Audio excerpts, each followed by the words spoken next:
Every year, on the third Tuesday in September, the world's attention turns to New York City as leaders descend on UN headquarters for the General Assembly's annual debate. But what is the UN General Assembly, better known as the UNGA or UNGA? And why all the buzz in September?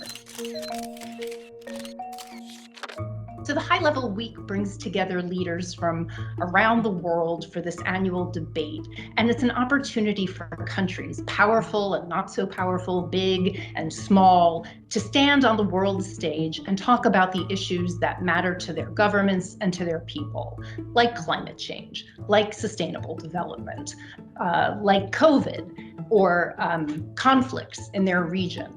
And it's also an important opportunity for leaders to meet formally and informally in New York, and sometimes breakthroughs can happen from that kind of contact. The UNGA is kind of like the world's parliament, with each of the 193 members of the UN represented by one vote. The Assembly's president rotates each year and is elected by UNGA members. UNGA discusses and debates issues, makes recommendations to the more powerful UN Security Council, and elects the rotating, non-permanent members to the Security Council. It also has the power to censure states that violate the principles of the UN Charter, as in 1974, when the UNGA suspended South Africa for its practice of apartheid, or in 2012, when the UNGA denounced Syria for the human rights abuses committed since the start of the Civil War. And remember the Millennium Development Goals, later replaced by the Sustainable Development Goals? Those were put forward by the UNGA. Part of the reason why UNGA gets so much attention every September is because it draws presidents, prime ministers, and other world leaders, all of whom have the opportunity to give a speech. Usually leaders speak for about 15 minutes, but there have been some notable exceptions, including Fidel Castro's record of 269 minutes in 1960. While world leaders dominate the big stage, there are also plenty of important issues being hashed out on the sidelines. So the side events are important, but there's so many of them. There's usually more than 100.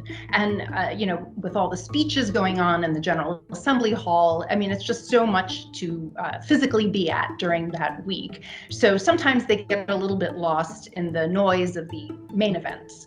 But they are really an important forum for different voices to come to the United Nations, from civil society, from the youth, from experts in different fields, and from survivors. And they get their voices heard by policymakers and diplomats, and that's important. Often, the UNGA creates an opportunity for activists, celebrities, and politicians to bring attention to important issues. Like in 2021, when the South Korean boy band BTS kicked off the high-level gathering with a performance and speech about climate change, digital communities, vaccines, and the power of younger generations. And in 2019, when Greta Thunberg demanded that world leaders take action to cut emissions. You are failing us, but the young people are starting to understand your betrayal. The eyes of all future generations are upon you. And if you choose to fail us, I say we will never forgive you.